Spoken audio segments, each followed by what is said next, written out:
자, 관련해서 어저께 저희가 이제 잠깐 언급을 했던 게 아마도 러시아가 미국을 압박할 수 있는 카드 중에, 히든 카드 중에 하나가 북한에 핵잠수함을 제공하거나 그 기술을 제공하는 것이 아닐까 의심한다라고 했었는데 정말 공교롭게도 어저께 우리 역사상 최대 사이즈의 3,500톤급이라고 하지만 사실상 5,000톤급인 그러니까 지구상에서 가장 강력한 디젤 잠수함을 어제 진수식을 가졌습니다. 네.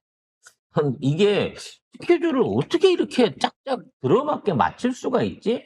싶을 정도로 이게 맞아 떨어지는데 이 우리나라 새로운 장보고함, 이 신형 잠수함 같은 경우에는 이 중량은 이제 외부적으로 밝힌 건 3,500톤으로 알려져 있는데 실제 그 만재 배수량을 하면 5,000톤 이상일 걸로 추산이 되고요. 수직 발사관을 10개를 가지고 있는 지금까지 나왔던 가장 초대형 잠수함입니다. 디젤로서 리튬이온 배터리를 통해 가지고 운행을 하고요.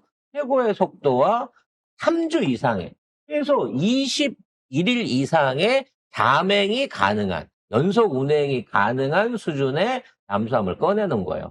진짜 묘한 게 뭔지 아세요? 이 잠수함을 진수식을 하는데 폴란드하고 카나다에서 직접 장관들이 와가지고 봤다는 여기를 거지. 봤다는 거죠. 실물을.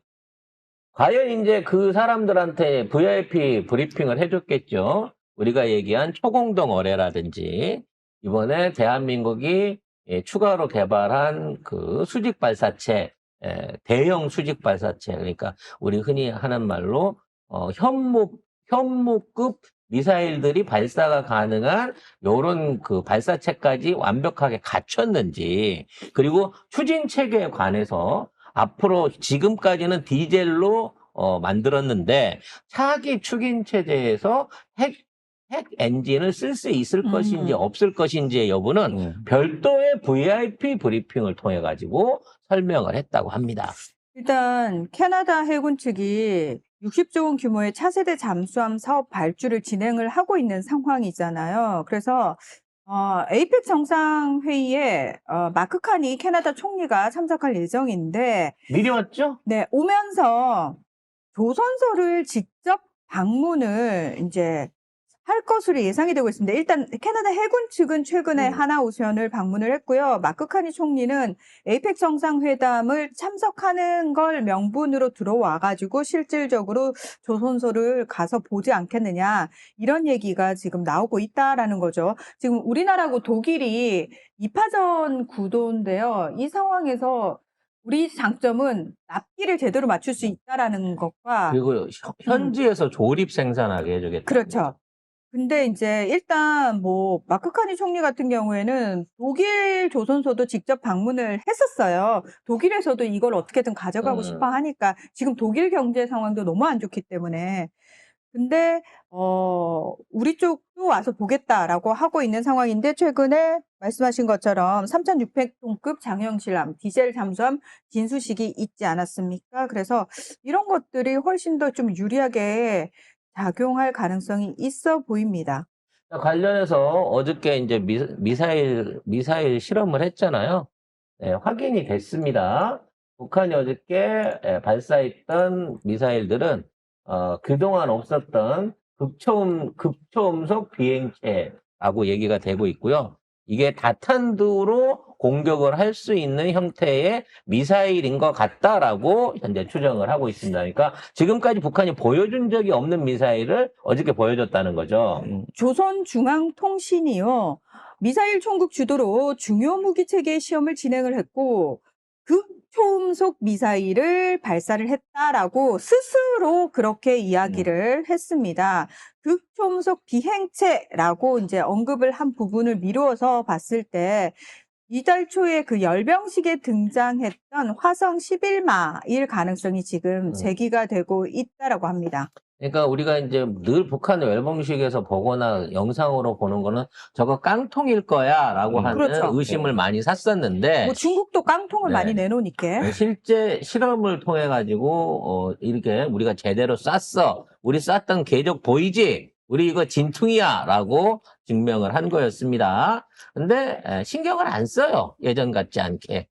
왜 그러냐면 어차피 한국이 막아가지고 책임지고 삼축체계 해가지고 우리가 알아서 핵 관련해갖고 무장 해제시키고 우리가 알아서 정리할게라고 이재명 대통령이 제안을 한 거에 대해서 전부 다 오케이 해버렸거든요.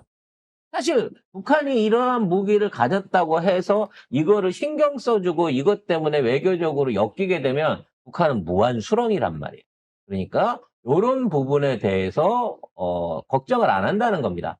관련해서 그러면 우리는 걱정해야 되지 않냐. 사실상 적성국이나 다름이 없는데 우리를 공격하면 어떡하느냐. 우리의 방위 체계는 어떻게 되느냐.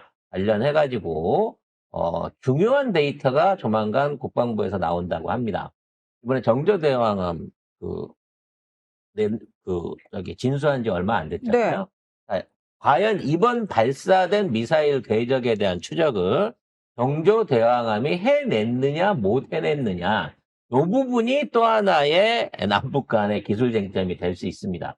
아, 그래서 정조대왕암이 이번에 그 레이더 관련해 가지고 이제 관측 레이더 관련해 갖고 얘기가 많아요. 어저께 댓글로 직접 물어오신 분도 있는데 왜 정조대왕암에 우리가 개발한 A사 레이더를 안 쓰고 레이더를 안 쓰고 A사라고 불리는 기존의 구형 레이더를 썼느냐 거기에 대해서 그런 면에 있어 갖고 질이 떨어지는 게 아니냐라는 그 의구심을 가지는 국내 언론들이 있습니다.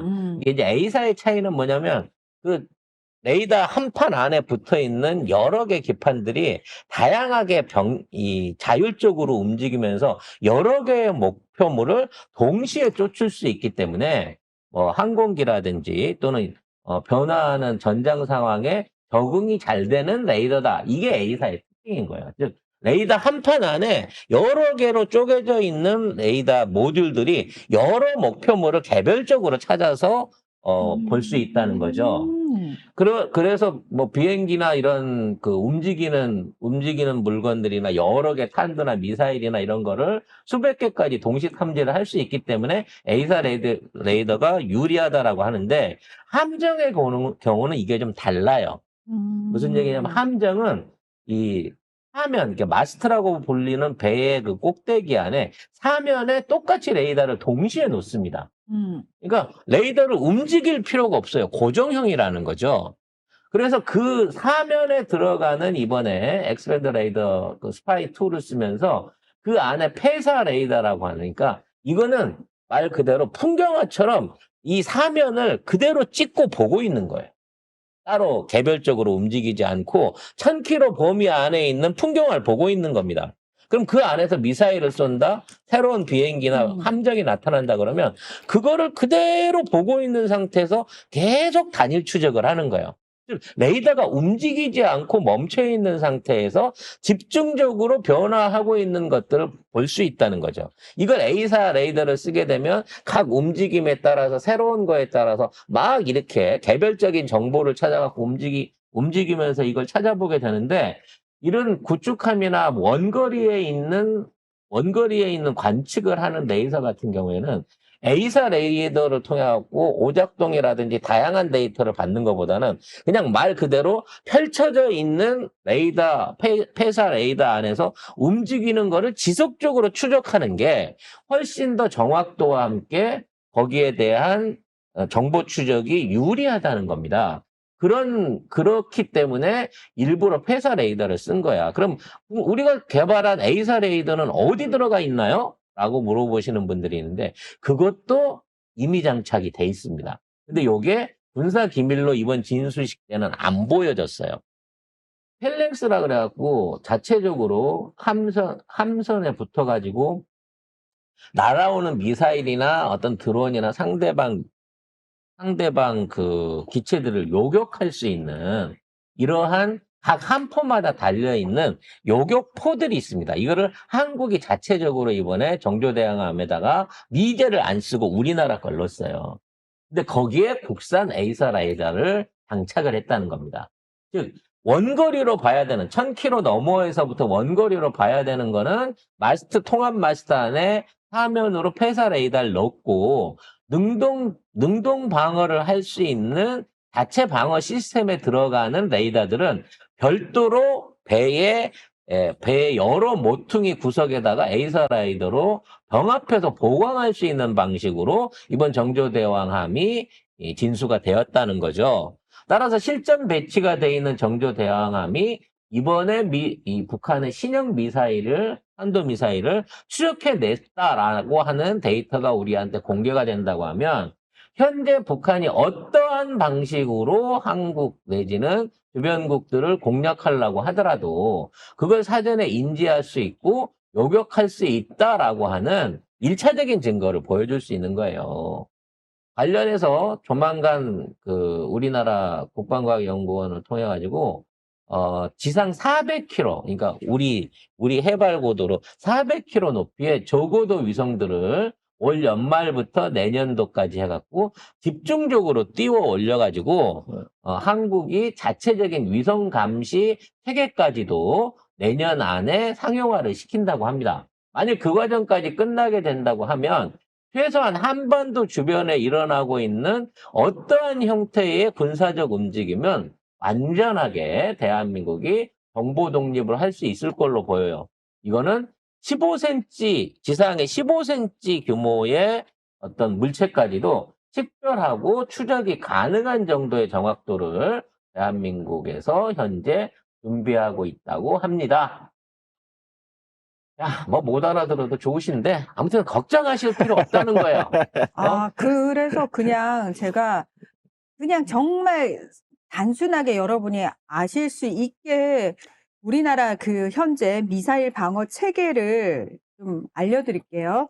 일단 적어도 40km 이하는 미국산 패트리엇하고 한국산 M3 그리고 중고도 60에서 100km는 한국산 L3과 개발이 진행 중인 MSA2 그리고 고고도 150km는 미국산 사드와 또 개발이 진행 중인 L3-2가 맞게 된다고 합니다. 굉장히 다층 방어 체계를 이루고 있는 상황이라고 합니다. 그리고 현재 우리나라에서 아까 말한 L3, 2, 3인데 이 천궁 요격 미사일들이 아랍에미레이트, 사우디, 폴란드 같은 나라에 현재 배치가 돼갖고 엄청나게 시뮬레이션을 하고 있습니다.